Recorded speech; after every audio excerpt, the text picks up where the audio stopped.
on Facebook, and I'm on live on Instagram. Look who I got back here. It's me. Again. He doesn't seem excited to be here. I said it's me. He said it's him. Larry Roberts Jr., the businessman. The businessman. And he's been doing a whole lot of talking on this good social media over the last couple weeks, Larry. You've been talking real good about a lot of stuff. But we're not going to let you talk about those things tonight, because this is the Artist Stage radio show. And we brought Larry Roberts back on the show because we didn't get a chance to expound more about the importance of being a business entity when you are an artist. Right. Or a musician or producer or songwriter, because it's important. Don't you agree? It's very important, and I can't wait to talk about it too, Tracy. And we have him on the show because if you don't know who he is, Larry Roberts is the owner, founder, CEO of all the Larry's Barber Colleges across the world and within the, obviously in the country. He has 6 locations, Six correct? locations. Can you quickly tell us where they're located? 105th in Halsted in Chicago, Illinois. We have 79th in Langley in Chicago, Illinois. We have Peoria, Illinois, which I just got back from Peoria, Illinois. We have Cook County Jail, which is in Chicago, Illinois. We have Dallas, Texas, this in Fort Worth, and we also have Joliet, Illinois. That's a lot, Larry. Yep. So we have 3 more going in, 3 more penal institutions. Stay tuned. So what better person? And just obviously you probably say, okay, he's a businessman. What does that have to do with music? He's a musician and he's a songwriter. So he knows what he's talking about. I can sing a little bit too, Tracy. Yeah, I'm going to sing tonight. Okay, that's why I said that. Yeah, I'll help you. You ain't ready. You're not ready for this good singing I got tonight. Charity understands. But tonight, he's going to help us. If you're tuning in, share tonight's show. Let everybody know Larry Roberts is here on the Artist Stage. Let's see if anyone's checking it out on Facebook. I can't see it right now. Lynn White has joined the show. But share tonight's show or call in at 312-629-4499 if you want to talk to Larry Roberts tonight on the Artist Stage radio show. Well, Larry, let's go right to tonight's affirmation.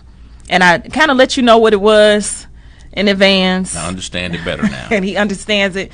Every week we say, don't just become something.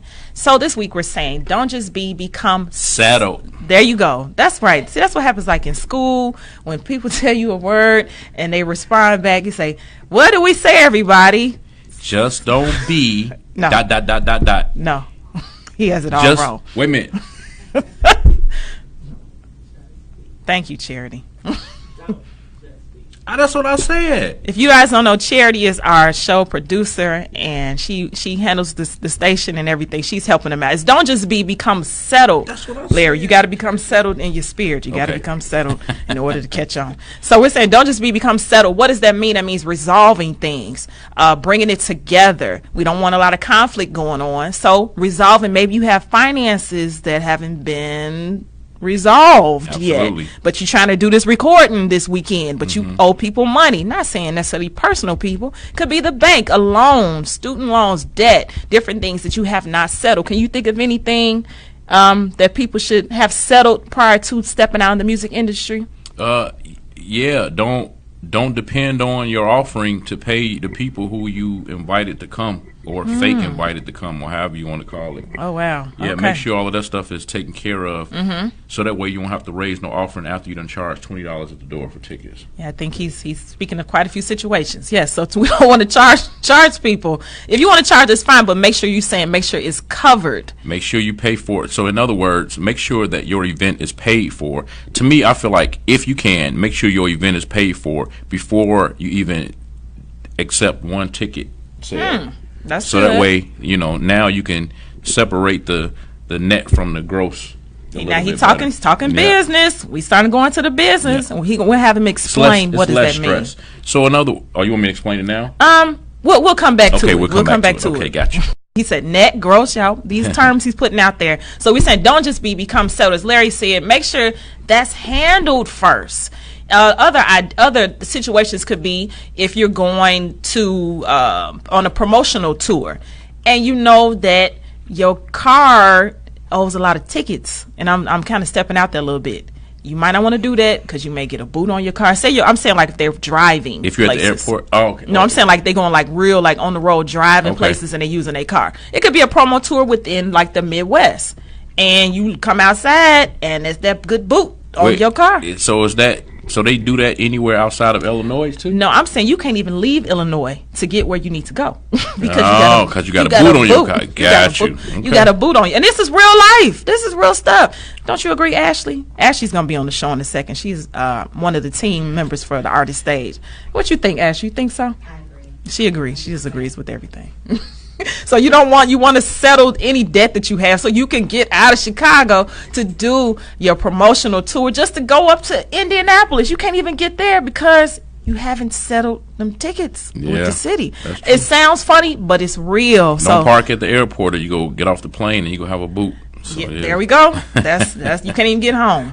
You know, you tell them, I'll be home, telling your husband, your wife, your kids, whatever it is, I'll be home tonight, and somebody got to come pick you up because you haven't settled those tickets. So don't just become settled. Let's quickly go to our scripture. We have 2 verses tonight. The first one comes from the book of Luke, and I'm reading from the NLT version, chapter 14, verse 28. But don't begin until you count the cost. And I've said this verse several times, and I felt it was necessary to repeat it tonight. For who would begin construction of a building without first calculating the cost to see if there's enough money to finish it? You guys get what I'm saying? It makes sense, Larry? It make a lot of sense. If you ain't got the money, then. Now, of course, people say step out on faith. God gives us wisdom. Yeah. Definitely give us wisdom. A whole lot of wisdom. The second verse I wanted to give you all comes from the book of Proverbs 18 and 15. Intelligent people are always ready to learn. Their ears are open for knowledge. And if you want to establish yourself as a business, as an artist, do you think they need to be open to listening to people with wisdom and have been there? I've been cutting hair for 32 years, and I think that I'm one of the greatest in the world. Wow, he's pretty confident. But there's a but there. But I'm still open to learning. There's so much more that I can learn. And I can get it from somebody who just started cutting hair. Just started today. Just started today. I'm sure it's something that I can learn from them. So intelligent people, like the scripture says, are always ready to learn, and their ears are open for knowledge. And that's what we're pushing tonight on the Artist Stage Radio Show, because we're talking business, artists, singers, songwriters, producers, everybody. It's not just about the singing. Pastors. Bishops. It's a business. Yeah, but we're not talking about pastors. Yeah, they sing too. Yeah, but we not. Yeah, because my pastor sings. Right? Yeah, okay, yeah, you're right. Okay, all right. But we go sing. Because my pastor, he sings. He's a pastor. So they need to handle their business. He's a real too? Charles Jenkins. Yeah, he's. He's Absolutely. And we had a pastor on the show earlier at 9:30 this morning. Marlon Locke. He's a pastor. Okay. And he's an artist as well. But anyway, that's what we're talking about. We're talking business. So share the show. Everybody on Instagram. Hey, everybody. Hey, Kevin Bond is saying hey. Kevin Bond, what up? He's on Instagram. And people, if you're on, check us out on the Tabernacle Facebook page. But right now, we're going to go to some great music. And we'll be right back with Larry Roberts talking business. Business, as he says. It's kind of ghetto. But anyway, let's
artist, Brian Courtney Wilson, with a great work right here on the Artist Stage Radio Show.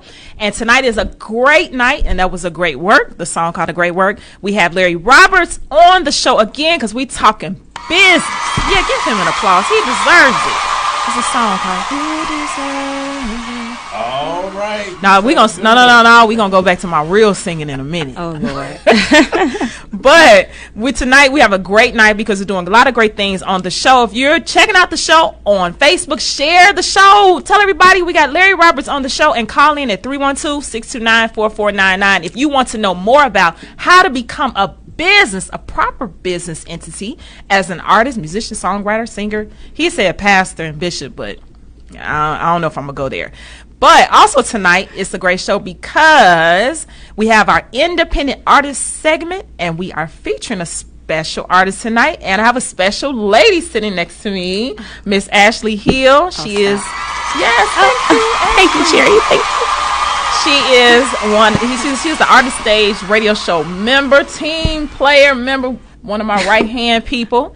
And what's going on, Ashley? Why are you sitting here? What you got to talk about? Well, first and foremost, thank you for having me on the show. If you are joining us on Facebook, please like, comment, and share the show. And also, listen, here on the Artist Stage Radio Show, we support all genres of music, hip-hop, R&B, gospel, you name it. We love it all. Country, too? Country, oh, jazz. For sure. I love me some Carrie Underwood. I like BB Rexon, right? I forget it. Go ahead. Okay. I'm saying her name wrong. Most importantly, nice, Charity. Most importantly, we are here to provide you guys with real insight, useful knowledge, and helpful resources to further you guys, independent artists, in your career. Now, I highly encourage you guys to submit your work on the artiststageradio@gmail.com. That's one word, no spaces. artiststageradio@gmail.com for your chance to be featured on a show just like tonight's show. I thought you was about to say for their chance to win something. No, I wish. I thought you was going to say for your chance to win a car. In due time, no. But it's for your chance to be featured on a show just like tonight's independent artist, Lanasia Tyson. That's right. Give it up for Lanasia. Lanasia. Hey, she is Chicago's very own soulful, inspirational singer. We will be, and songwriter.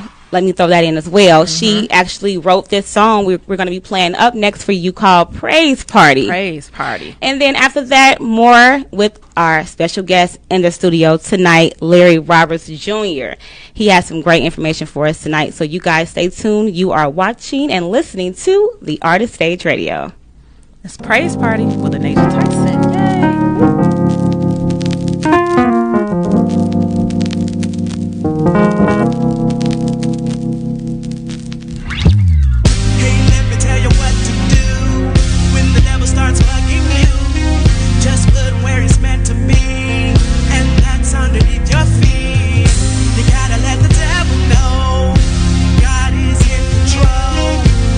Tries to show his face. Lift your hands and say, hey.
Thank you, Charity. She was just reminding me of these problems I have every day. Anyway, thank you all for checking out the Artist Stage Radio Show. You see who I have with me, Mr. Larry Roberts, the businessman. The businessman. And he's here to help us. I need help. You need help. If you want to be connected to the entertainment music industry, because there are platforms that you're on, and if they're not sturdy business-wise, they can fall. And we don't want that to happen. We gave out some good scriptures earlier. We said, don't just become settled. Deal with some things that are kind of pending out there that you need to handle before you decide you want to start pursuing other things. There's nothing wrong with getting your finances in order and getting your goals squared away or set up properly before you just kind of, throw yourself out there. I've made mistakes doing that. So I'm not just telling y'all this, and I haven't tried to apply this to myself as well. But anyway, let's jump right to tonight. Larry Roberts. So, for those who are artists and everything else, I keep saying every week, they've put out or they want to put out the music, they want to record, or even they've already done this. When it comes to becoming a business entity, can you just share with everyone the entities that are available or you think they should pursue via going to their state government page, licensing, different things like that? So we're talking about partnerships, sole proprietorships, LLCs, and corporations. What should we do? So the thing is that hey, Bishop Trotter.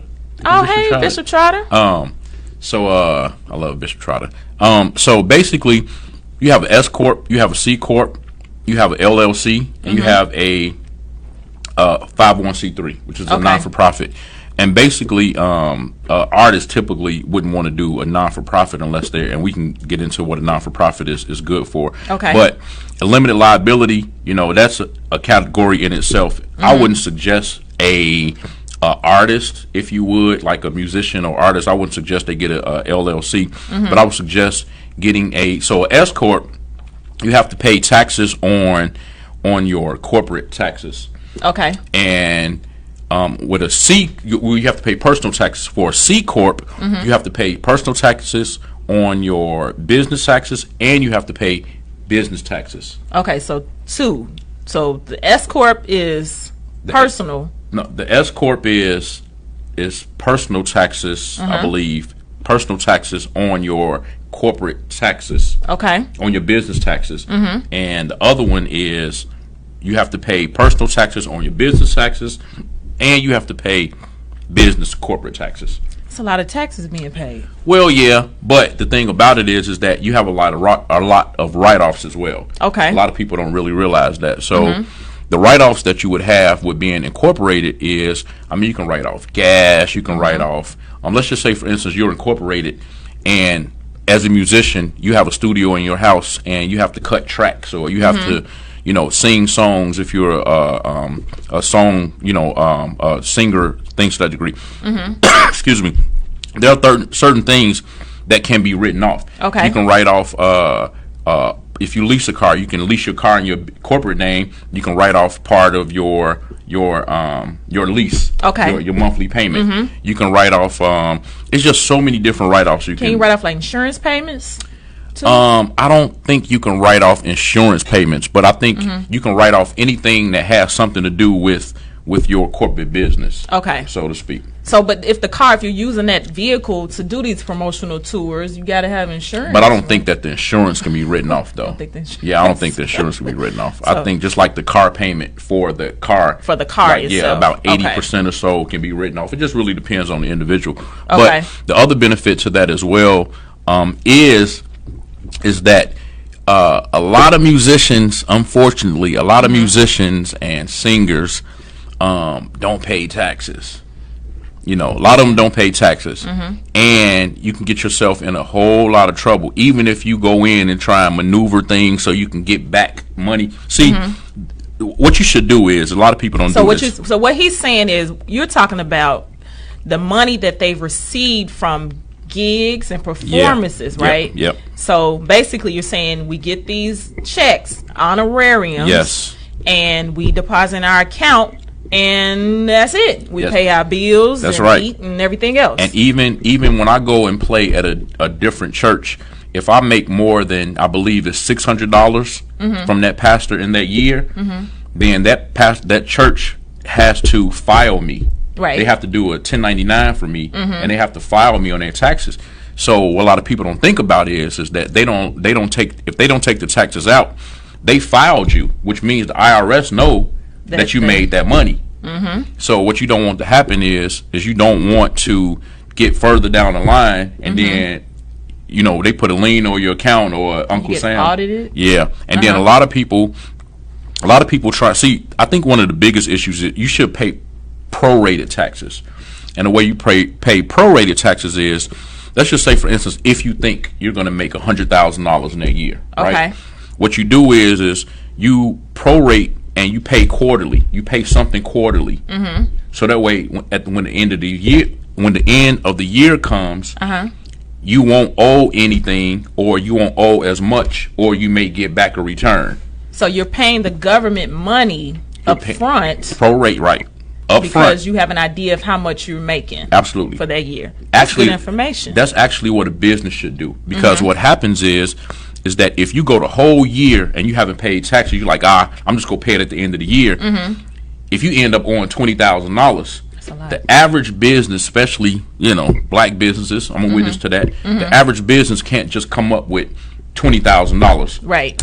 Just like that. So you done tried to write off everything you could possibly write off, but then you still owe Uncle Sam $20,000, right? But had you paid it as a bill quarterly, let's just say, for instance, if you knew that you may owe $20,000, and it's good to get with your accountant or CPA, then you just kind of say, okay, well, I'm gonna pay a few $1,000s this quarter, a few $1,000s this quarter, a few $1,000s that quarter. So when the end of the year come, you might have overpaid, and then that's how you get back a return. Got you. You see what I'm saying? So sometimes you all may be thinking, well, I don't have that money, but we really do. When you get every week from musicians to performers, they get money. They're getting some big money out here. And what I will say too is, and they're reporting you. Trust me, the people who are paying you, they got to cover their sales, so they have to report you. That's why they have you do a 1099. But the other thing that I was going to say too is, so if you are incorporated, so let's just say personally, if you owe Uncle Sam personally, Uncle Sam can come after you. But if you are incorporated and you do everything in your corporate name, let's just say, for instance, if I go and do a gig, whether it be drums, keyboard, I can have them pay my corporation, and then my corporation pay me. Okay. You see what I'm saying? You're versus it being directly to you, have them pay the business. Even though the corporation money is my money. It's your money. Right. You're separating the two. You're separating the two. Gotcha. So if I got $100 in my corporate account, and I say, okay, you know what? Let me give myself a salary of $10. Then I would only be paying taxes personally on that $10. Got you. But I can write off. I can try and incorporate everything in my corporation and write off everything I can write off within that corporation, which is still my money. It's still right. See what I'm saying? Right. And then what a lot of people do too is they file bankruptcy on their corporation. So let's just say, for instance, you're $100,000 or $1 million in debt in your corporation.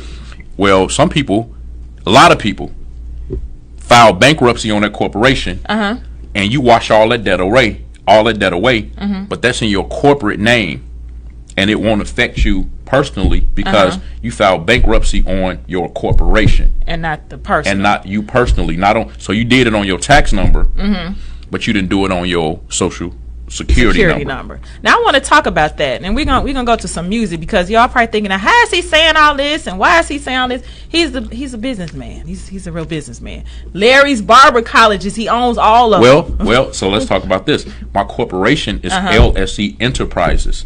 DBA, doing business as Larry's Barber College. I thought you was gonna say DBA something else, like it was gonna be another so basically, my corporation houses and DBAs all my other schools. Got you. So I have them individualized. So if let's just say, for instance, my corporation is what it is. If I wanted to put a restaurant up under my corporation, I can DBA. So my corporation DBA. What does that stand for? Some people may not know what that stands for. Doing business as. So so say, for instance, if one of those businesses shut down, I can close that business but don't lose my corporation. So for musicians and especially like a band, a group, because I was just looking at different things, because he's been talking using a lot of terminology and language regarding being a corporation, non-corporation. But when you have the LLC, limited liability company or corporation, basically everybody that's connected to it are not affected personally. It's that entire corporation that's affected. So when you have like a partnership, then, the two people, they run the risk of whatever happens, it falling on them individually. But when you have the corporation, then you have president, vice president, right, CFO, treasurer, secretary, and all of those, exactly, board members.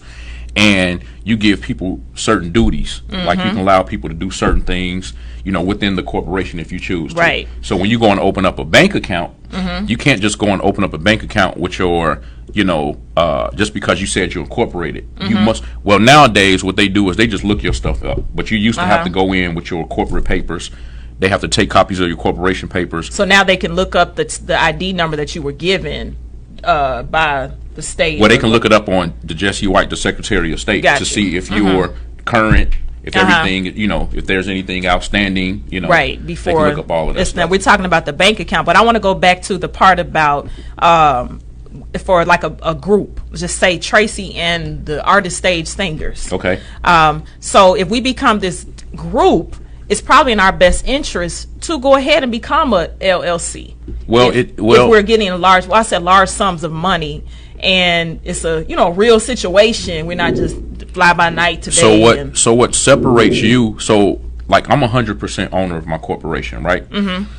But I can partner with someone, and we have an amended agreement, something that we have between us. But I still own my corporation. Okay. So the difference is that if you had board members who own shares, then there's a certain thing. Let's just say, for instance, if you went into partnership with somebody, if you take 49% and give them 51%, then they have more than you, and they can cancel you out if they choose to, because they own more of a percentage of the business than you do. Okay. And say so. So on your corporation papers, it has shares on there. So it has like 1,000 shares and how much per share and all of that.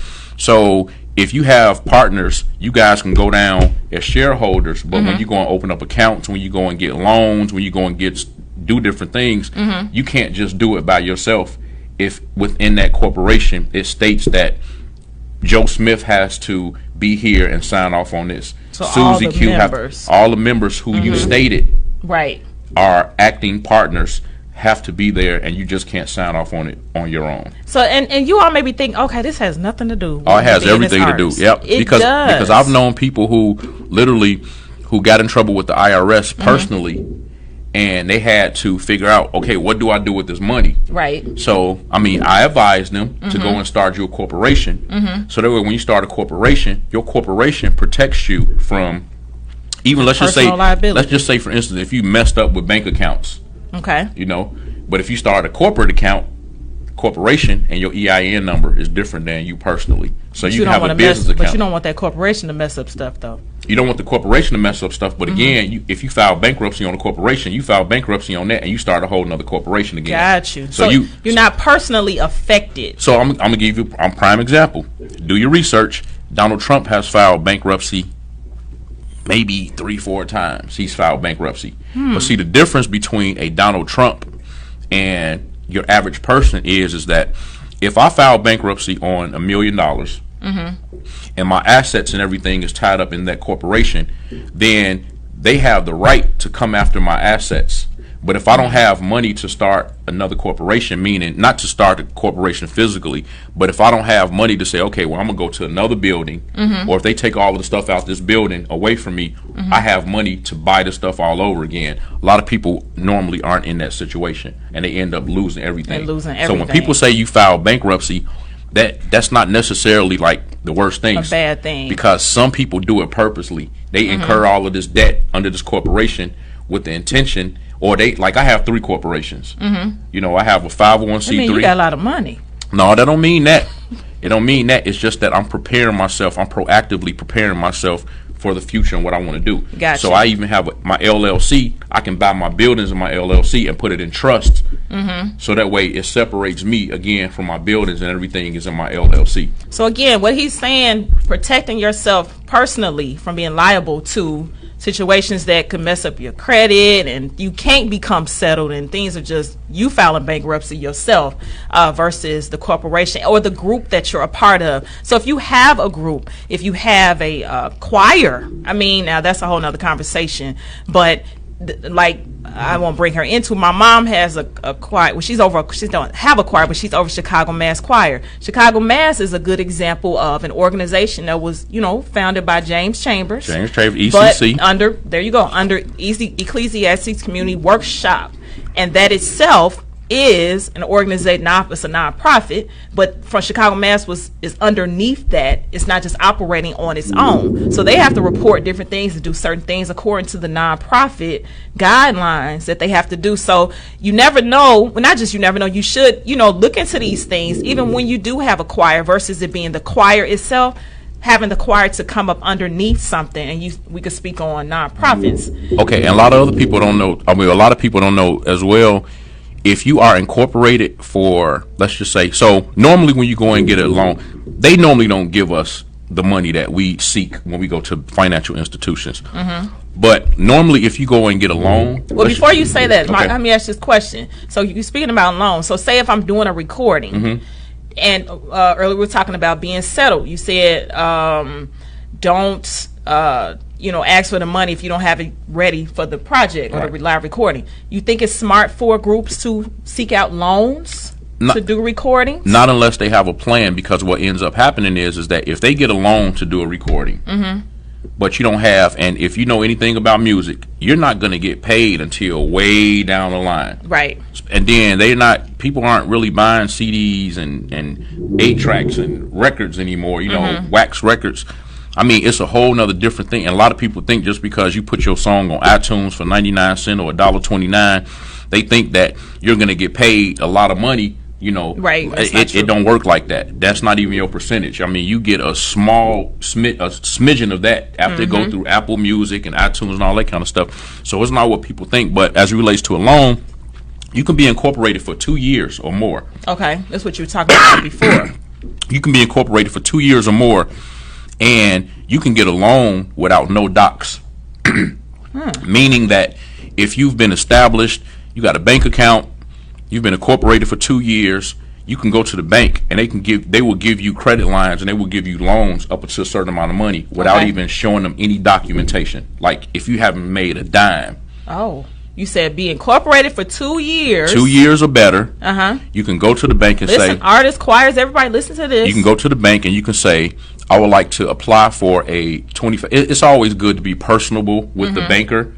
But you can apply for like a $25,000, $35,000, $50,000 credit line or loan, whichever one they have available, and they won't make you show any docs, meaning that you don't have to produce them 2 years or 3 years of taxes. You don't have to produce them financial statements. They'll do it just based off of you having history with your corporation. And they may ask you to use your own personal credit. I mean, but in some cases they just do it up under your corporation, depending on what you are. Okay, so having your history with your group, choir, whatever it is, 2 years or better. 2 years or better. He said no docs, meaning like tax records and things like that. No documentation. But he also said, going back to the part about music, you don't make a lot of money immediately off of music. So you have, like he said, you have to have a plan for this. If you're going to go get a loan for these recordings that we're doing, because artists all day, the artists I deal with, I don't have the money. Like I can't finance this, or looking for somebody to finance them. And a loan could be option. Because you have to think about it too. You have to pay the payments back. Yeah, you do. So if you spend all of the loan money and you haven't made any money, then you have to pay the payments back. That's and I don't think people think about that. Then they screw up their corporation. They screw up, not being able to get these things again. So it makes it very difficult if you don't have a solid plan in place. A solid plan. Yeah, you got. And that's a part of business, right? And then too, I think that, especially for these artists, like, if you've never seen a whole lot of money, and to some people, $10,000 at one time is a lot of money. $20,000 may be a lot of money. I think they go crazy, and what I mean by go crazy is that it's like, okay, I got $20,000, so I was supposed to use this for the choir, this, that, and the other, but I'm going to Gucci so I can buy me some Gucci shoes, because I have to have some Gucci shoes for the Gucci concert. Shoes, $20,000 for some My shoes? point, I'm just using for an example. My point being is that when people haven't seen a certain amounts of money before at one time, they go crazy and they go and do things that they've always wanted to do, and they don't put that money toward what they got the loan for. Right. So banks want to know, they want to feel like you got some experience in some kind of way, you know. So with handling money, with handling money, and budgeting, and making sure it go, like, they're not going to give you a loan because they're going to ask you, okay, what are you getting this credit line for? What are you getting this loan for? Right. And if you say, well, I'm getting it because, you know, I want to do this summer concert. They go look at you and say, a summer concert? Okay, well, how do you figure in paying his money back? You know, can you give us some evidence? Because they're experts in their field, they're the experts in financial their field, so they're thinking long term as well, because they want their money. Long term, right? And now we have a question on actually on Instagram. My designer, Miss Alicia Gagne, who designed the top I have on today, she said, I think she was referring to when you were talking about the credit line. She said INC or LLC for the credit line. Alicia, either one, non for profit. LLC, C Corp, S Corp, anything that's a corporation, you can go to the bank, and as long as you've been established for 2 years or better, then, you know, you qualify for a loan without any docs, a loan credit line without any docs, only up to a certain amount of money. When you start going into 75,000, 100,000, and anything past that, then they're going to want to see something that states that you have the credibility and you're able to, you know, pay that money back or whatever. Because it's on both sides. You want the money, they got the money, but they want their money back too. And see, the bank don't care about stuff. They don't care about no car. They don't care about no computers and desk and all these assets. They want their money back. They don't even care about no house. That's where you get all these short sales from, and that's where you get all of these foreclosures. They can't do nothing with a house. Right. They need the money. They want their money. So that's why you can take a $400,000 house, and because the bank just wants some money out the deal, they may sell it for $100,000 versus trying to saying, okay, well, we'll take the house. They not ready to move that house into the bank. They want the money. They want the money. In the vault. Absolutely. So artists and producers, musicians, think about these things. The money that you need, if whoever you're getting it from, they want to know what is it they're getting in their somewhat investment. What are they receiving from this? Or also, we're going to come back. We're going to go to some music right now because, again, he knows all this information because he's an extraordinary businessman. But he's also a songwriter and producer, a musician. I do that too. And he does everything. You cook too. Your daughter cooks. I cook. I'm taught her. Larry Roberts Sr., the master chef. But he's a singer. Lord have mercy. I sing too. I can't sing.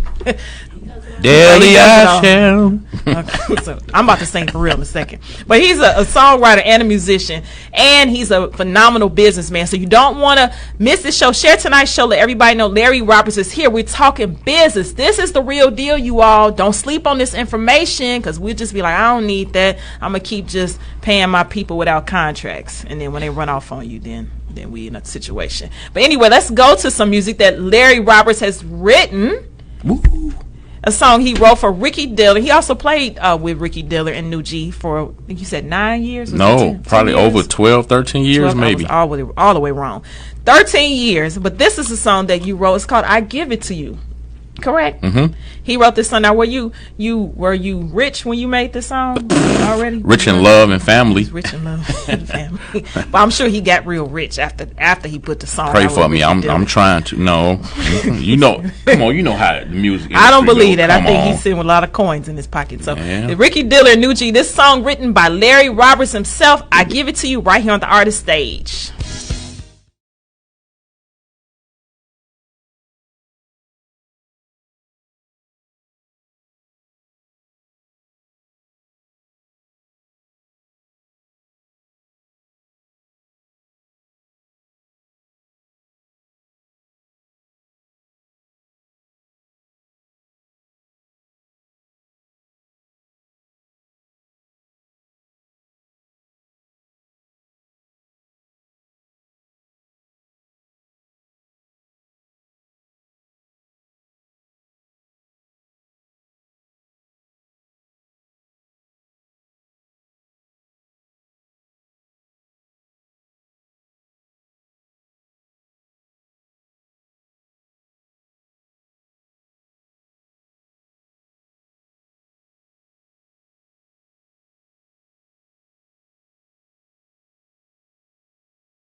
Let's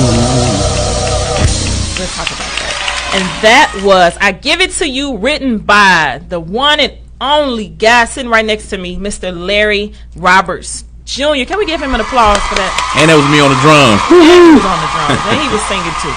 He wrote that song recorded by Ricky Dillard and New Generation. Now, Larry, I have a question. This is maybe a little random. Do you think I should spend my money on plastic surgery? No. Well, it depends on what? On my face. No, why? I'm gonna have plastic surgery, everybody. No, you're beautiful just like you are. I'm gonna have them pull my cheeks back. No. and just do it with the makeup. One of my friends have plastic surgery with makeup. No, what I'm saying is that whatever features you want to do, just use the makeup. Use the makeup. Yeah. And one of my friends told me the other day that I need to have plastic surgery. I won't say who it is, but they told me that. I think you pay for it later, though. Oh, with the plastic surgery. Yeah. Look at some YouTube stuff. You pay for it later. Yeah. I'm gonna have them pull the fat out my cheeks, and we're gonna pull my face up. So you don't think I should spend my money, start a corporation, and pull money out of that? No. Okay. All right. Anyway, we're talking about. You'd be like muddy, in other words.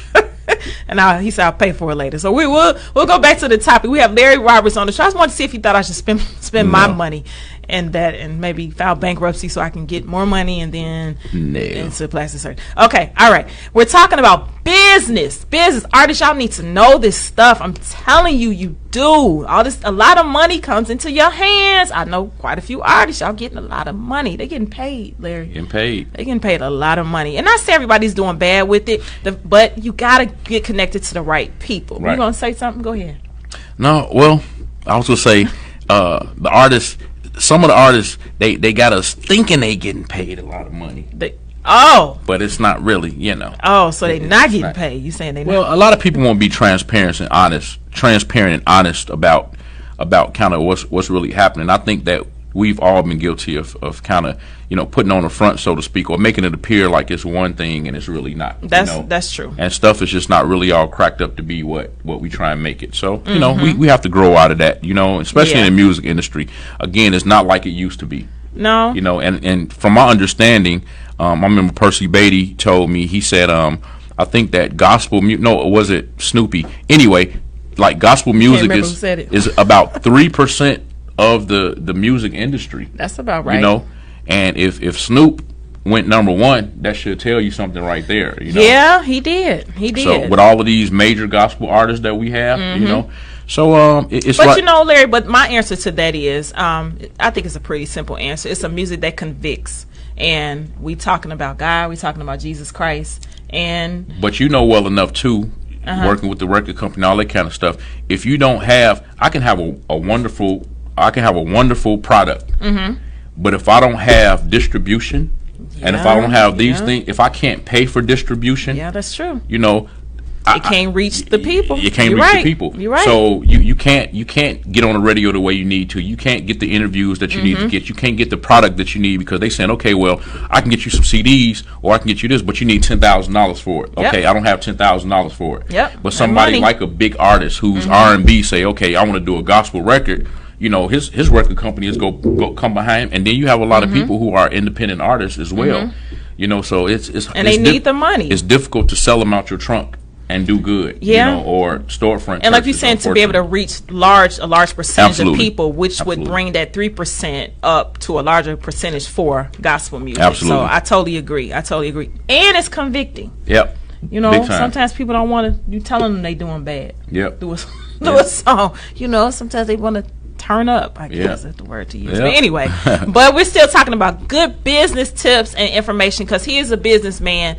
Larry Roberts, the owner, founder of all of the Larry's Barber Colleges and the corporation that is over all the Larry's Barber Colleges and so many other things that he does. But quickly, Larry, let's just quickly talk about, because this is, I think, a very important topic, the importance of having a personal checking account and a business checking account. And I say this because when you're on the road and you're selling music out, or you're receiving these honorariums, we take that money, put in our personal account, and then we can't account for where the money's going. Like, say if tax time comes, or even if you're trying to be signed to a label, and not saying they want to see your financial records, but how much product did you buy? I don't know. They probably could see it from an invoice or something like that, or even money, not knowing how much money you've made from being a music artist. Well, see, to be completely honest with you, taxes don't matter as much when you've never really worked for someone. Okay. And if you always getting cash money, or if you're getting a couple dollars here and there, it really don't convict you, if you would, the way that some people think that it may.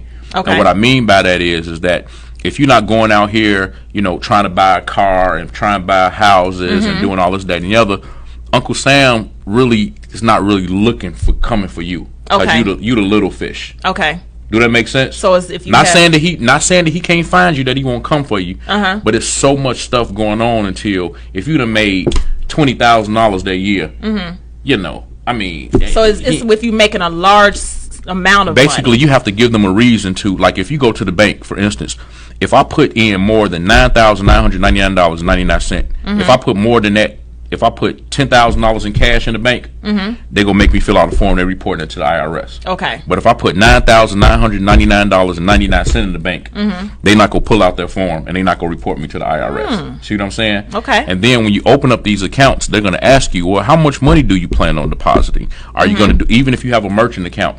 If you have a merchant account, what is a merchant account? A merchant account basically is like a credit card machine, or something to that degree. Okay. All right. I would say Square, but that's what a lot of artists use all the time. But let's just say, for instance, you swipe normally for $10, $15. Okay. But then all of a sudden, out of nowhere, you swipe for $50,000 or $20,000 or $10,000. That's a lot of money. That's gonna raise a red flag even with the merchant account, and they're not gonna release your money. And you're going to have to go through hell and high water to release that money. So hopefully you're not doing anything fraudulent. Okay. But when you go open up a bank account, you have to let them know, I think that I'm going to be depositing, $20,000 at a time, $50,000 at a time, so that when that happened, it won't look weird, because the only thing you've been depositing is your $150 check from church on Sundays. So when you start switching it up randomly in the middle of just from $10, they're going to want to know what's going on. Then goes to $150,000. They want to know what's going on. Yeah. So be aware of this. So if you have, basically be consistent, which is probably why it's wise to have separate accounts.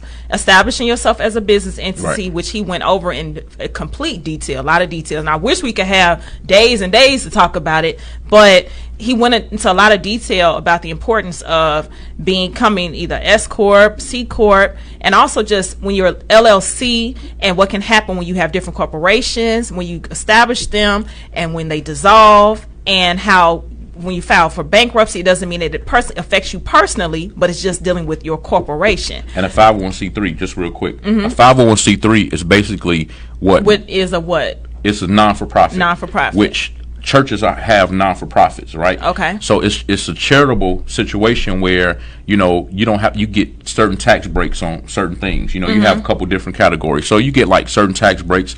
I get to apply for like millions of dollars in grants, depending on what it is. When you have a 501c3, do you think an artist should be a 501c3? Depending on what they want to do. Let's just say, for instance, an artist decide that they want to give free music lessons or free singing lessons for criminals or for kids or something like that. Anything you come up with to deem yourself worthy of getting that. Now you can get grant money on your for-profit side. It may be a little bit more difficult, but you really have to qualify for the things that. So, say for instance, if Walgreens, if they have $100,000 they want to give, they may say, okay, we're giving $100,000 to somebody who has a ant farm. Okay, you have to make sure you qualify for this ant farm to go up against these other people who's applying. They can't stop you from applying, but you have to make sure that you qualify. Right. That you can get it. Right. I think that's a good idea, mentioning the non-for-profit and also which is the 501c3 for artists. But you got to have a plan. We're talking about having a plan, making sure that things are in order, proper business accounts versus personal checking accounts. So much information. But Larry, we pretty much almost done with the show. I know now. I could talk about business all day. I do this I don't sleep at night because all I think about business. That's we got people asking on Instagram Live for you to talk about black banks. All these people are chiming in. Yeah, we got my mother's on here. She's saying stuff. Banks ain't like it used to be. You used to be able to go into the bank, and if it was like maybe about $275,000 or less, the president could sign off on that loan for you right there.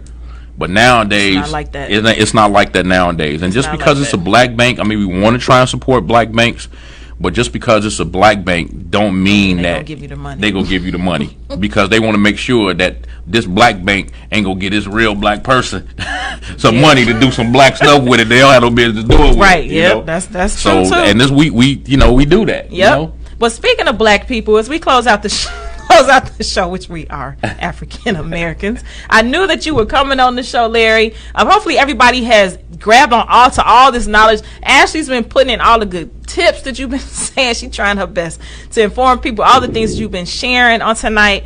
But since I knew you were coming on the show, and I know you're very passionate about black people. And you share your comments on this good Facebook about what we need to do in our communities. I won't go into details and how we need to put things into action, right? We just don't need to talk. Be about it. We need to be about it. And he is about it. He truly is. I try my best. He is. And he's going to let you know he is. And he's going to also let you know that when you're not. Oh, I will. When you're not sure will. as well. But as we close out the show, Larry, I want to thank you for being on the show. Please, everybody, hit him up on all. He's on all. I don't think you on. Did you say he's on Snapchat? I'm on that too, but that's for the bad stuff. Though. Yeah. We don't. Snapchat is for bad stuff. Don't hit me up on Snapchat. I done got saved. No, don't Snapchat. But on Facebook.